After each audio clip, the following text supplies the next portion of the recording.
아마 문재인 대통령 또 신년사를 보고도 참 안 바뀌겠구나 뭐 이런 생각을 하면서 굉장히 마음이 어두우셨을 겁니다. 저 역시 그랬습니다.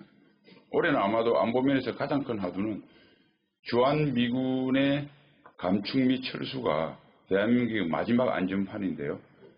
이게 저는 가시화될 겁니다.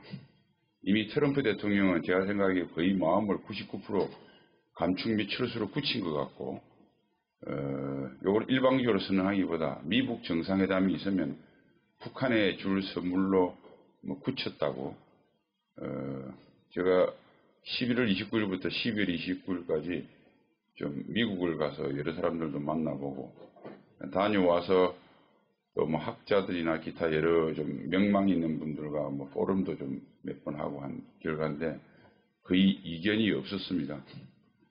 그리고 이제 미국이 얼마나 문턱을 그러니까 우리 한국 사람 특히 이제 보수 우파는 트럼프에 대해서 과신하는 경향이 그동안 솔직히 많았습니다. 트럼프가 신묘한 전략을 가지고 뭔가 할 거야라고 했는데 저도 뭐 그런 생각을 초기에 안 한 건 아닙니다만은 작년도 6월 12일 날 싱가포르 회담 이후에 트럼프의 행동에 의해서 계속 실망을 해오다가 최근에 보니까 이 사람은 신묘한 전략이라고 보다 정말 좀 역대 미국 대통령으로 볼 수 없는 사람이다 뭐 이런 결론을 사실은 점점 도달하게 되더라고요. 그래서 비핵화의 문제에서도 CVID, FFID 말을 바꾸다가 비핵화가 사실은 5단계거든요. 우선 현재 더 이상 핵물질을 생산하지 않는 핵물질과 ICBM 그러니까 미사일 시험을 중단하는 동결 그 다음 단계가 지금까지 생산해온 것과 앞으로 거에 대한 신고 소위 핵리스트 3단계가 그에 대한 사찰 및 검증 4단계가 불능화 5단계가 폐기의 단계인데 이게 작년도 8월 이후에는 신고 그러니까 동결 및 신고 정도 리스트 정도는 받아야 되겠다 그러더니 김정은이 버티니까 11월 폼페이도 그러고 마이크 펜스도 그러고 우리가 꼭 신고서를 받는 건 아니다. 신고는 이제 물 건너갔습니다. 이제 동결.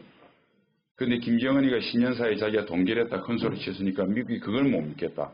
셀프 동결은 내가 못 믿고 사찰 및 검증을 통한 베리파이를 통한 동결만 하겠다. 그리고 벌써 비건이 와서 그 말 했지 않습니까?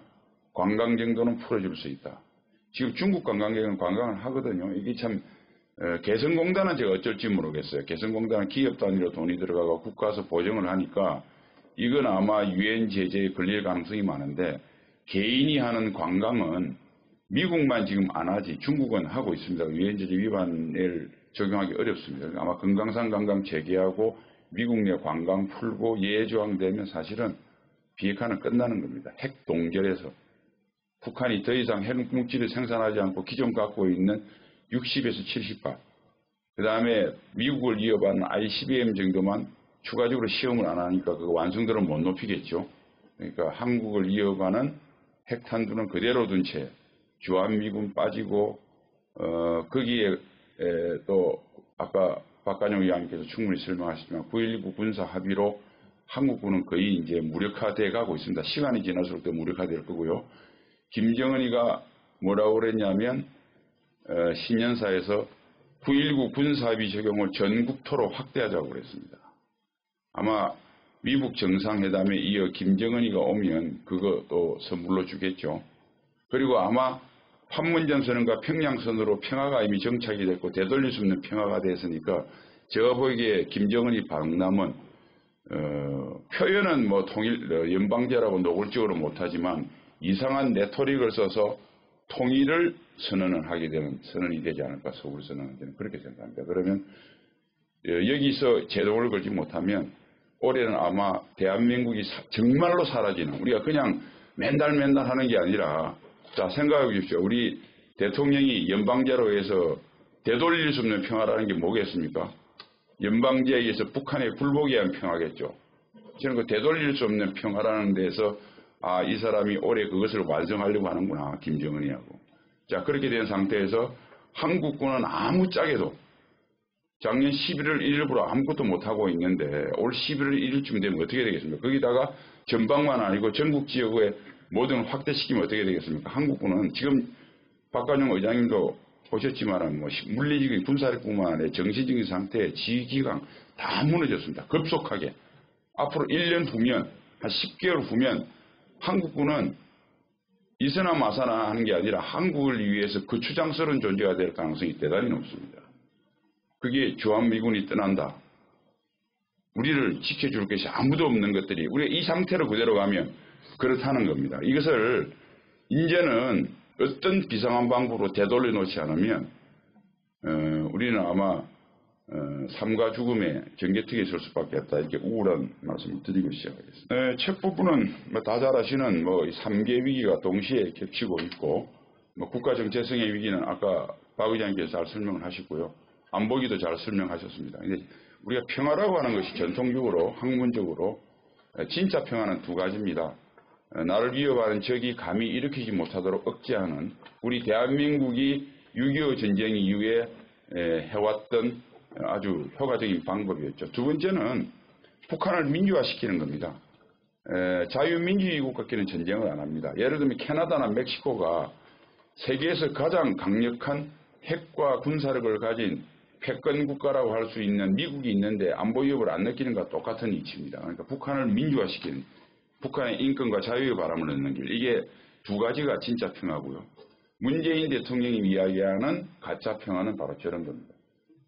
그런데 아까도 쭉 말씀드리다시피 북한 비핵화는 1단계 동결도 안 되는데 우리가 줄 수 있는 모든 걸 다 줬습니다. 그리고 북한이 비핵화되더라도 주어서는 안 되는 안보태세, 그러니까 북한 비핵화보다 훨씬 고가치의 안보태세를 선제적으로 다 허물었고, 올해 마지막 그 허무는 바로 그 입구에 우리가 서 있다. 저는 그렇게 생각합니다. 경제 문제는 잘 아시니까 생략하겠습니다. 우리가 왜 위기를 맞이했는가? 저는 일관성이 부족하다고 봅니다. 우리 정부 시스템상 5년마다 정권이 바뀌니까 그때마다 전 정권을 부정하고 뭐하고 그러니까 모든 정책이 표류한 반면에 북한은 어떤 일관성 있게 대남적화 전략을 추진을 했다. 뒤에 보니까 오후에 또 강의하실 분이 있어서 제가 구체적인 설명을 생략하겠습니다. 그 다음에 북한에 경시를 했는데 북한을 경시하다 보니까 전략적 실수를 반복합니다. 우리의 남북한의 경제력 성과를 너무 과신했어요. 그 다음에 냉전도 붕괴되고 또 그 뒤로 황장여시 이렇게 귀순 여러 가지 이런 사건이 겹치면서 북은 꼭 붕괴할 것이다 라고 하는 우리가 소위 낙관적 기대로 일관하는 바람에 북한을 너무 경시했다. 제가 밑에 부국이 빈국을 항상 이긴다 이렇게 물음표를 해놨는데 여러분들 생각하시기에 부자 나라가 가난한 나라를 이긴 것 같지만 제가 좀 약하죠. 저도 김명관 대장님 계신데 저도 생도 때 전쟁사를 전공했습니다. 전쟁사에 그 뒤로 관심도 많고요. 인류 전쟁사의 대부분은 90% 정도는 가난한 나라가 약한 나라, 부자 나라를 이긴 겁니다. 우리가 부자 나라 이긴다고 하는 것은 미국은 부자 나라 중에서도 아주 특이한 경우예요. 미국으로 봐왔기 때문에 부자는 이긴다고 생각합니다. 대표적인 게 미국과 일본이죠. 그런데 조건이 있습니다. 부자 나라인 미국이 가난한 나라의 상대적으로 가난한 일본 못지않게 강한 정신력을 가졌기 때문에 이긴 겁니다. 이거 정신력이 전쟁의 승패를 결정하지 물질은 그 다음 조건이라는 뜻이죠. 19세기 이제 인류 문명은 대부분 북반구에서 일어났습니다. 북반구의 북쪽은 아주 춥고 농사가 잘 안 돼요. 남쪽은 풍요하죠. 옛날에는 이제 농사가 국력의 대부분 전부니까 농업력이. 그러니까 가난하고 배고픈 늑대들이 살찐 돼지들을 잡아먹은 게 인류 전쟁사입니다. 동양은 마적의 형태로. 서양 바이킹은 해적의 형태로 남쪽을 털어먹었습니다. 그런데 힘이 뻗친 동양의 마적이 서양까지 동양을 털어먹다가 힘이 뻗쳐서 서양을 3번 갔는데요. 이게 훈족, 흉노족이 가가지고 서양을 고대에서 중세를 열어버립니다. 그 다음에 10세기경, 11세기경에 몽고감 가서 아주 서양을 벌벌 떨게 만듭니다. 그 다음에 돌글족이 셀주크 터키를 거쳐서 오스만 터키를 가서 마지막 동로마 제국, 비잔틴 제국을 1453년 콘스탄티노플을 점령해서 비잔티움을 점령해서 그게 바로 서양이 중세에서 근세로 나가게 되는 터닝 포인트입니다. 이렇게 3번을 갔더니 서양의 해적들이 열받아서 배 만들어가지고 17세기부터 19세기 동양을 털어먹었어요. 배 타고 왔어요. 걔네들. 우리는 말 타고 갔고. 자, 이게 무슨 말이냐면 가난한 나라가 부자 나라 다 이겼습니다. 수십 배 차이 나는데도. 그래서 북한한테 지금 현재 작년 2017년 월드뱅크에 의해서 GDP가 47배라는 사실만으로 북한은 우리의 적수가 안 된다고 하는 인류 전쟁사의 소위 교훈을 무시한 잘못된 컨벤셔널 위즈덤 때문에 북한을 경시했다. 저는 그렇게 봅니다. 세 번째가 냉전에 대한 잘못된 이해입니다. 냉전하고 대땅터는 틀립니다. 우리가 냉전은 대땅터는 냉전의 한 종류입니다. 그러니까 오리지널 냉전은 진짜 대립하는 거고요. 대땅터는 냉전 구도는 냉전 구도인데 서로 교류 협력을 병행하는 것입니다. 자, 여러분들 냉전 세계적으로 냉전 붕괴가 닉슨 닥트린을 선포를 했던 1969년을 냉전 붕괴라고 그럽니다. 대땅터가 시작됐죠. 살토반도 되고.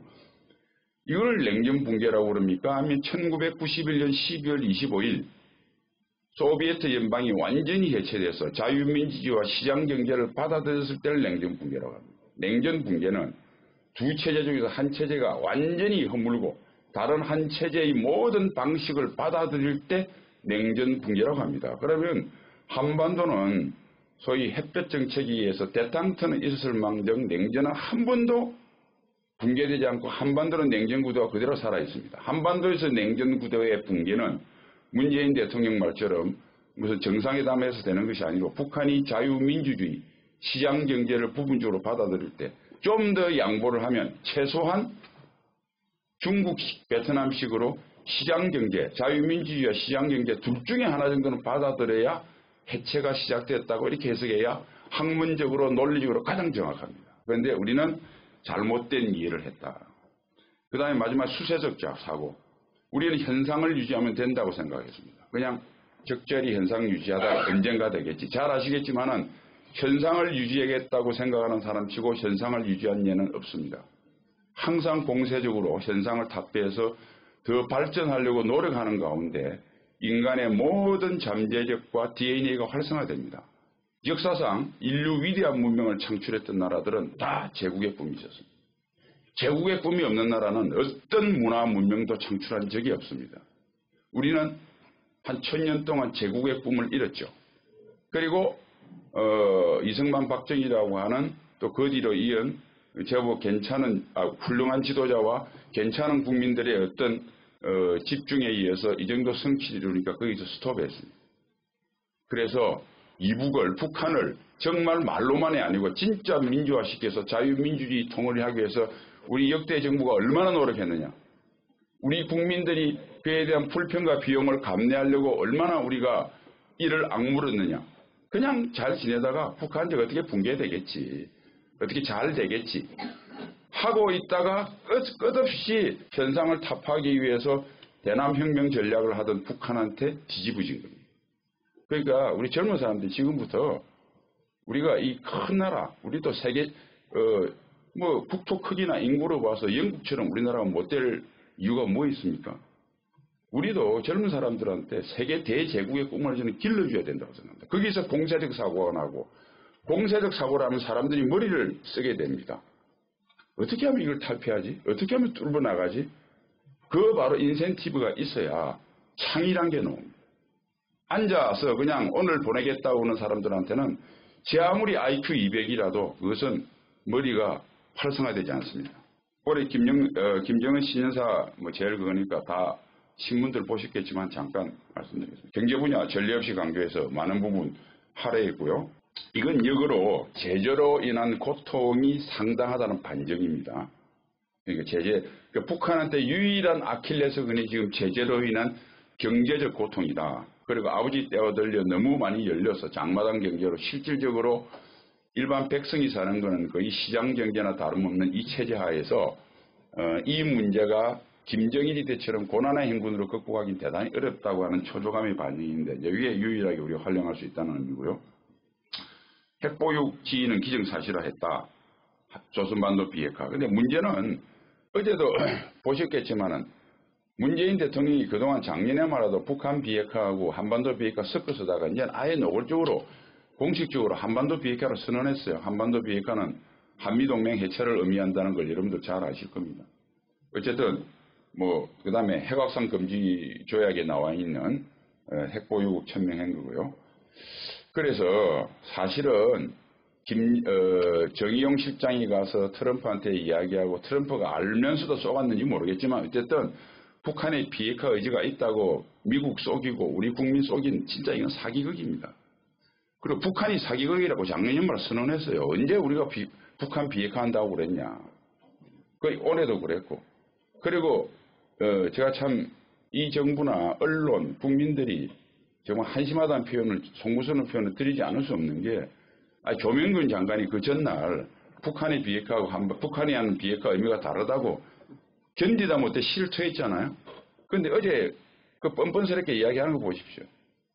그런데 그것을 지적하는 언론이나 지금쯤이면 대통령이 1년 동안 그렇게 국제사회와 국민들한테 거짓말을 했으면 지금 나라가 지금 들끓어야 되는데 너무 조용합니다. 이렇게 아무리 지도자가 거짓말을 해도 국민이 쏘가지고 웃어주면 어떻게 좋은 지도자, 좋은 정부 만듭니까? 저는 문재인 대통령은 욕할 게 아니고 나중에 우리나라가 무슨 문제가 되면 이 시대 저까지 포함해서 동시대를 살았던 모든 사람들이 후손들한테 아마 얼굴을 들 수 없을 것이다. 저는 그렇게 생각해요. 북한이 이렇게 나오는 것은 기존 핵개발 그러니까 성공한 예가 딱 기준이 그겁니다. 미국이 눈 감아주면 다 성공했습니다. P5 국가 중에서 가장 늦게 핵을 개발한 게 여러분들 잘 아시는 중국인데요. 중국이 50년대 말쯤 돼서 핵 능력이 이제 가시화도 62년도 성공했는데요. 65년도. 그러니까 이게 성공에 가까워지자 60년대 초반에 미국이 지금 북한에게 하는 것과 똑같습니다. 왜냐하면 경제적 압박할 방법이 없고 왜냐하면 그 당시는 공산주의 그러니까 자기 나름대로 경제를 돌리고 있으니까 지금처럼 통상을 안 하니까 미국이 중국한테 경제적 수단을 쓸 건 없고 그래서 군사적 비핵화를 하겠다. 지금 말하는 선제 공격 논의가 미 국방부를 비롯해서 미 국무부, 미국 조야에서 굉장히 활발했어요. 근데 나중에 포기했습니다. 왜 포기했느냐.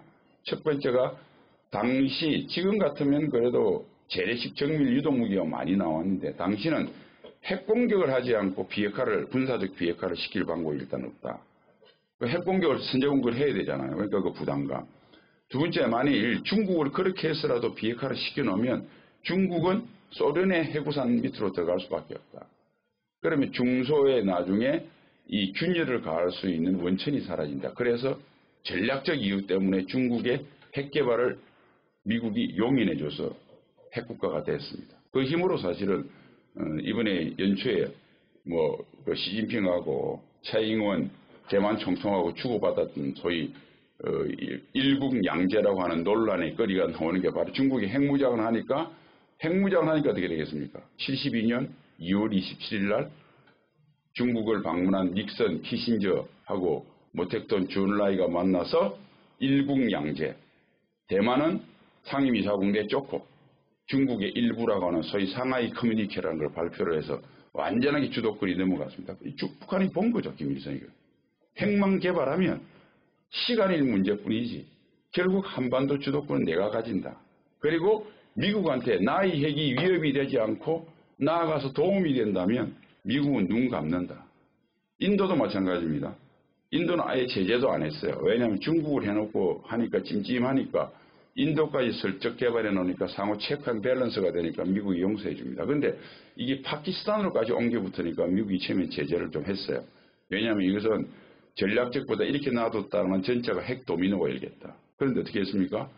9.11 테러 나고 난 뒤 파키스탄의 도움을 얻기 위해서 2003년도부터 제재를 해제합니다. 그러니까 북한이 이 핵 개발하고 전략 환경이 바뀌면 그 다음에 미국도 4년마다 뭐 8년마다 대통령이 바뀌는데 전략 환경이 바뀌면 눈 감아지 뭐 끝난다는 거 안 겁니다. 성공한 거죠 지금. 얼마나 문턱이 낮아졌습니까 지금. 뭐 우리 민족끼리 의한 남북관계 압박을 잘 하실 거고 국제공조에서 탈피를 하라. 남북정협을 실천하라. 금강산 뭐 이런 개성 이러면 제재 버티기 위한 버퍼 완충수단을 갖게 되는 것이고 그 다음에 연합훈련 기타 이런 것들이 되면 한미가 이관되고 그 다음에 가장 그래도 혹시 트럼프가 저게 우발적으로 군사행동을 할지 모르는데 군사행동이 가장 부담되니까 그 원천이 차단되는 것을 하기 위해서 그렇게 됐겠죠. 연합훈련과 관련돼서는 이렇게 됐답니다. 작년도 트럼프 대통령이 이렇게 중단을 하니까 미국 내에서는 이거 어떻게 복원시켜야 되겠다. 그래서 매티스 장관과 에이브람스 통해가지고 좀 복원을 하려고 작년 연말에 훈련 규모는 올해 줄이더라도 19-12 이래서 명칭을 바꿔서 하는 논의가 된 건 틀림없는데 뭐 어떤 우리 정부도 처음에는 제가 알기로는 조금 중립적 태도를 취하다가 갑자기 북한한테 연락을 받았는데 중단해서 중단된 상태인데 김정은이가 여기서 못을 박아야 되겠다. 잘못하면 훈련 다시 재개되면 안 되니까 올 신년사에 못을 박았고 그래서 아마도 뭐 훈련은 더 이상 못할 거고 뭐 훈련은 그냥 이제 주한미군이 올랐다 이런 게 보시면 되겠고 상응 조치는 두 가지입니다. 제재 완화 및 해제 그 다음에 종전선언 및 평화협정인데 제가 아까 모두에서 말씀드린 것처럼 북한의 입장에서는 이 정도 수준에서 이걸 해주면 최선인데 그거는 어려울 겁니다. 왜냐하면 트럼프도 뭐 들고 가서 국내에서 정치적으로 마케팅할 수 있는 재료는 있어야 되기 때문에 그래서 동결 플러스 알파인데 제 추정컨대 검정, 베리파이어를 할 수 있는 사찰 현장에서 미국에서 눈을 확인할 수 있는 동결에다가 앞으로 이런 로드맵으로 비핵화를 하겠다는 로드맵 정도만 하면 북한이 얻을 수 있는 거는 거의 얻을 수가 있고 여기 작년 연말 친서를 오가면서 대략적으로 합의가 됐고 그래서 그 친서를 가지고 김정은이가 만나러 갔고 그래서 빠르게 진행이 될 거고 아마 물밑 접촉은 폼페이오와 김명철 라인에서 되고 있을 것 같고 이제 갔다 왔기 때문에 공식적인 채널로 한두 번 실무회담을 하면 제가 봐서 2월달이나 3월 초에 미북 정상회담이 이루어지는데 이게 제일 골치 아픈 게 이제 방위비 협상이 타결이 안 됐기 때문에 아마 여기서 우리 마지막 실질적인 안전판이 날 수 있는 주한미군 주둔 지휘와 관련돼서 심각한 선언이 있을 것 같다는 것이 제가 제일 요새 밤잠을 못 자는 이유입니다. 우리 안보도저는 문재인 정부가 남북관계 제일주의 정책을 가속화하는 거고요. 저는 이제 김정은이 만일 방남했을 때 미국에서 해준 그대로 이제 미니멈이 금강산 관광 해제고 그 다음에 이제 뭐 맥시멈은 모든 제재 해제는 그건 어려울 거고 모든 제재 해제는 개성공단 재개 정도면 아주 대박이고요. 김정은 입장에서는 하여튼 뭐 관광 재개, 인도적 지원, 기타 이런 것도 교류 협력, 체육 교류 그러면 뭐 구멍 숭숭 뚫리는 거죠. 이런 걸 다 된 상태에서 오면 아마 미국 정상회담에서 결정한 것 이상으로 경제적 보상을 줄 건 없습니다. 대한민국이 경제적 보상을 이제는 북한한테 미국 허락 안 받고 주기는 어렵거든요. 그러니까 사실상 미국은 이거 해주러 허락하는 거고 한국은 집행하는 거니까 자 새로운 게 뭐 반짝 김정은의 입장에서 아주 이게 괜찮다 싶은 게 뭐겠습니까? 안보적 보상일 겁니다. 그게 저는 남북 군사합의를 전국으로 확대하는 그 약속을 해주지 않겠느냐는 불안하고 아까 말한 통일선으로 이어져서 미국 외에 미국에서 결정한 것 외에 문재인 대통령이 줄 수 있는 재량권이 있으면 경제적 보상의 재량권이 있으면 나은데 이게 없기 때문에 안보적 보상을 과도하게 줘서 어떤 심각한 사태가 나올지 모른다. 그래서 현재로서는 사실은 미북 정상회담이 안 이루어지고 김정은이 방남이 안 이루어지도록 막는 게 제일 중요한데 이게 열리면 저는 대형 사고가 터진다고 저는 90% 이상의 가능성에 무게를 둡니다.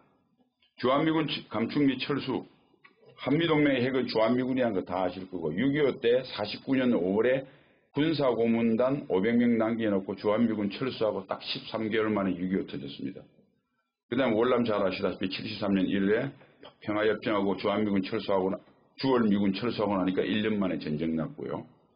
이게 뭐 주한미군 떠나는 날은 1년 이내 제가 봐서 대한민국이 굴복해서 북한의 소위 중국의 일국양제를 벤치마킹한 소위 연방제 통일을 받아들여서 굴복을 택하든지 저항하든지 두 가지인데 뭐 제가 봐서 저항도 못할 겁니다. 정부가 평화통일 노래하면 싸우면 뭐하냐. 우리끼리 통일하면 되돌릴 수 있는 평화지 하면 국민들 상당히 또 박수치고 그럴 것 같기도 한데 어쨌든 그렇습니다. 근데 이번에 떠나면 안 올 겁니다. 미국은. 월남 때도 안 왔지만 6.25 때처럼 못 옵니다. 생각해 보십시오. 여기에 핵무기, 생화무기가 난무할 텐데 거기다가 아들, 딸을 집을 미국의 대통령이 누가 있겠으며 더구나 한국 정부가 우리끼리 평화통일을 하겠다는데 왜 오니? 그러면 어떻게 오겠습니까? 이번에 떠나면 제가 장담컨대 100% 안 옵니다. 이번에 떠나면 끝입니다. 뭐 주한미군의 위기 70년대 현재 요거는 뭐 제가 시간상 더 이상 비교하지 않겠습니다. 방위비 협상이 내관인데요. 저는 방위비 협상이 트럼프 대통령이 수차례 공언했습니다. 그러니까 그 사람의 가치관인가 동시에 이제 미국 국민한테 약속한 자존심이에요. 그러니까 1조 4, 5천억 원래는 다 내라고 그랬는데 그거는 심하다고 제가 알기로 매티스 장관이 한 1조 4천억 일본 수준으로 20% 70%죠.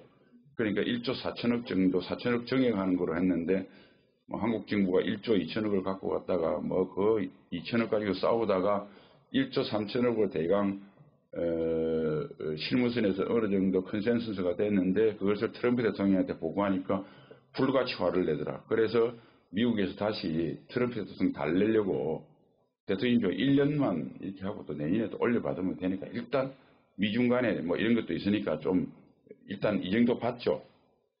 이렇게 달래려고 한국 정부한테 이야기하니까 못 받겠다 해서 깨진 거거든요. 이거는 제가 봐서 트럼프 대통령도 그렇고 문재인 정부도 그렇고 방위비 협상을 타결해서 주한미군이 안정적 지휘하는 것을 그다지 썩 원하지 않는다고 볼 수도 있어요. 이거는 뭐 합리적 추정인데 트럼프 대통령은 방위비 협상이 타결되면 미국 정상회담에서 줄 카드 하나가 없어집니다. 그죠? 사용할 수 있는 카드. 방위비 협상이 다 타결됐는데 줄인다고 못할 거 아닙니까? 그리고 문재인 대통령 역시 정말 한미동맹과 주한미군의 가치를 소중히 생각하느냐?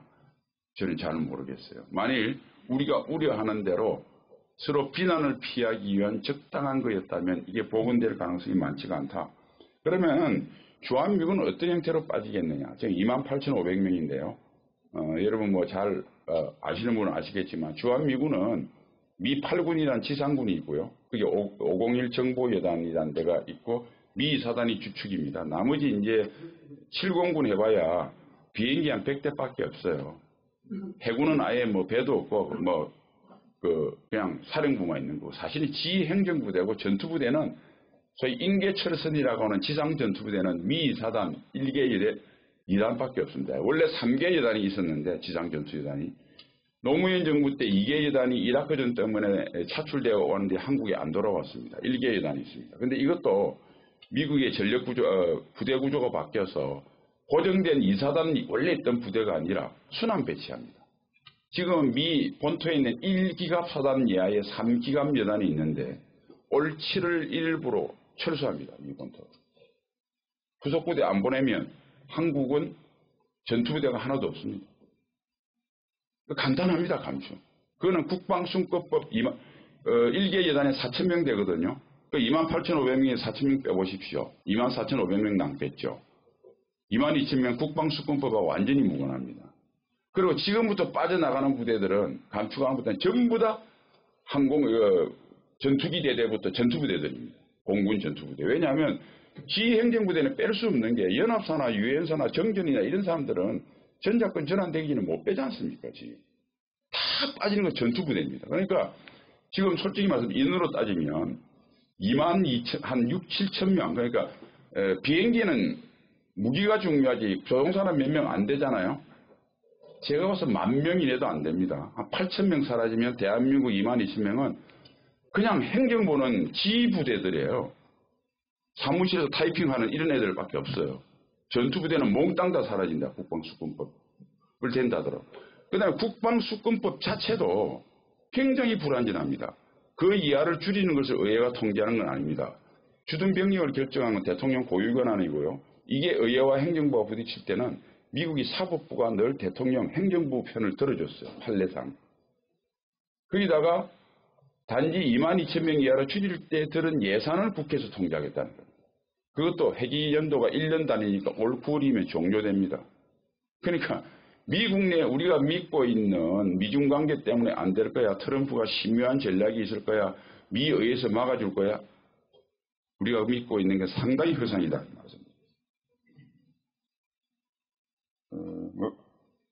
하여튼 시간이 끌수록 북한의 행동력이 고도화될 거고 우리 안보 태세 무력화는 가소화 될 겁니다. 그럼 트럼프 대통령의 참 이게 요즘 미국 내 입지가 어려운데요.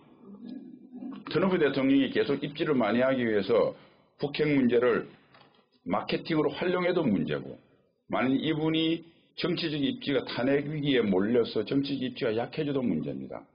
잘 아시겠지만 72년도 재선이 된 닉슨이 바로 재선되자마자 워터게이트 사건이 벌어지지 않습니까? 그리고 74년 사임에서 제럴드 포드가 임명이 되는 그 정치적 공백기에 월남이 공산화됐다는 사실을 우리가 유념해야 될 것이라고 봅니다. 마지막입니다.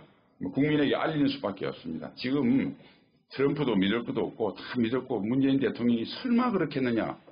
그럼 뭐 나중에 역사가 지나봐야 하니까 어떤 마음인지도 모르겠고 결국 여론을 환기해서 우리 국민이 들고 일어나서 정치적 힘으로 연결해야 된다. 70년대 한미동맹의 위기에 박정희는 없습니다. 지금 박정희 대통령 같은 대통령이 있으면 우리가 그거 믿고 따르기만 하면 되겠죠. 우리가 다 박정희가 되는 심정으로 이걸 막아내지 않으면 우리 아들, 딸의 미래는 없다. 저는 그렇게 보고요. 이렇게 문재인 정부를 압박을 해서 정책을 바꾸지 않으면 당신에게 심대한 정치적 손실이 있다는 걸 인식을 시키는 수밖에 도저히 그 외에는 방법이 없습니다. 그렇게 되면 빨리 한미동맹과 한미일 협력을 회복해야 돼요. 지금 한일 관계는 완전히 깨졌습니다. 아마 주변에서도 미국을 갔다 오신 분이나 또 직접 가신 분 이야기 들어보면 알겠지만 과거에 제가 현직에 있을 때 2011년 12년도에 국방부 정책국장을 하면서 한 6가지 정도의 거기에 가장 대표적인 게 미사일 협정인데 한측 수석 대표를 해서 미쳐가고 해보면 그때 이명박 대통령이 있을 때 독도 문제니 뭐니 특히 2012년도에 한일 관계가 나빴습니다. 그러면 제가 국장이니까 큰 힘이 있겠습니까만은 거기 여러 사람이 만나자고 그래서 어떻게든 수습해 보려고 아유 힘없는 이 국장이 무슨 힘이 있습니까 해도 그냥 여기서 설득하려고 밥 산다고 그러고 그렇게 노력을 하더라고요. 지금은 가보니까 미국이 한일 관계 문제를 포기를 했어요. 일본은 방치를 했고 그리고 싱크탱크에 갔다 온 저도 그렇고 갔다 온 사람 다 들어보면 진짜 일본은 연구원 수준이지만 아마 들어보신 분들도 있을 겁니다.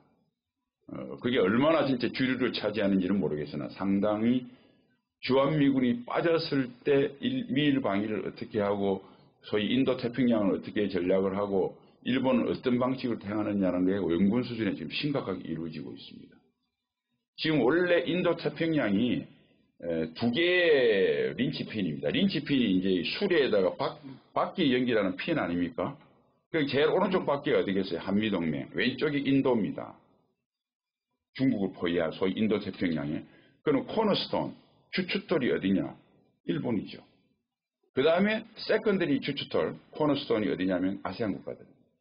그런데 일본이 코너스톤과 린치핀을 동시에 한다는 소리, 한국이 빠져나가니까. 그런데 이게 우리가 사실은 군사 전략적으로 이렇게 보면 에치슨 라인이 그냥 무식하게 놓은 게 아니고 미국은 세계를 해공군 위주로 하는 겁니다. 지금 해공군이 1950년보다 몇십 배 발달돼서 우주에서 다 봅니다. 그러면 알류사년 또 일본, 필리핀이면 기본적인 선은 되는 거예요. 그런데 우리가 한미동맹을 미국이 가치 있게 한 것은 지정학적 전략적 가치가 한국이 극동방위선에서 핵심적인 것이 아니라 미국이 희생을 많이 했고 그 뒤에 우리가 미국의 소위 롤 모델로 그 다음에 미국과 함께 정말 가치 있게 그 뒤에 수십 년 동안 우리가 한미동맹을 정말 에치선 라인에도 빠져있던 수준의 전략적 가치를 격상을 시킨 겁니다. 그래서 우리가 그 가치를 지금 없애버리면 50년대 이전 에치슨 라인으로 전략적 가치가 돌아갈 수 있다고 하는 이 엄중한 사실에 대해서 우리가 늘 염두에 둬야 되고, 그 다음에 중국이 1950년대는 미국이 군사적 수단 외에는 조정할 수 있는 방법이 없었어요. 통상국가가 아니니까. 지금은 G2 국가라고 미국이 주도한 자유통상 금융질서에 나와 있습니다. 그러니까 달러 패권의 힘만으로도 중국을 굴복시킬 수 있는 수단이 미국이 있는 거예요. 50년대 달러. 그 다음에 아까도 잠깐 드렸다시피 정말 우주까지 장악한 미 해공군의 기술적 우위는 충분하게 막을 수 있다는 판단이 들 수 있지 않겠어요? 그러면 중국이 올해 만약 미국한테 경제적 불복을 해서 금융 자본시장을 100% 개방한 사실적인 항복을 하는 수준의 관계가 이루어지면 한국의 전략적 가치는 그만큼 감소한다. 중국이 깨지면 한국이 유리하다고 생각하는 이런 단차 방정, 2차 방정식은 아닙니다. 굉장히 고차 방정식이 각각의 상황마다 딜레마와 파라독스가 혼재되어 있는 상황이 동북아 상황이다. 이렇게 이해를 하시면 될 것 같습니다. 그 다음에 어쨌든 그래서 빨리 한미일 협력을 정말 과거 수준뿐만 아니라 한 단계 격상해서 요새 되돌릴 수 없는 불가역적이란 말이 많이 나오니까 불가역적으로 한미일 동맹을 동맹 수준으로 격상시켜 놓지 않으면 향후 수십 년간 대한민국은 심각한 위기에 처할 수 있다 저는 그렇게 봅니다. 그 다음에 이제 북비핵화는 뭐 당연히 정부가 정책이 바뀌면 새로 시작해야 되고요. 그 다음에 가장 중요한 북한의 체제 변화 노력을 인정을 해야 됩니다. 북한이 체제를 우리와 같은 자유민주주의 체제로 존속을 하든지 아니면 붕괴를 시키든지 이제 이것을 안 하고 적당한 레토릭으로 현상 유지하겠다고 해서는 우리는 끝납니다. 그래서 공세적으로 했으면 좋겠다. 결론적으로 70년대 위기를 기회로 바꾼 점에서 찾자. 70년대 주한미군 철수를 공략을 했던 카트가 들어섰을 때 잘 아시다시피 결정적 한미동맹 위기를 78년도 연합사 창설이라고 해서 위기를 기회로 바꾸는 신의 반전을 이뤘고요. 우리가 자주국방을 하기 위해서 중화공업 중점건설에서 그게 우리 먹거리를 만들었고요. 향토예비군 설치법, 민간군 통합방위 체제, 우리가 갖고 있는 국가총력전 수행체제, 위기관리체제를 그때 몽땅 다 만들었습니다. 그래서 80년대부터 지금까지 40년간의 생존과 번영의 기틀을 사실은 70년대 위기에 국민에서 만들었다. 그 만든 핵심이 결국은 정권입니다. 정권을 위기 핵심의 주체도로 바꿔야지. 바꾸는 건 누구냐? 국민 여론이다. 이렇게 말씀드리고 강연을 마치겠습니다.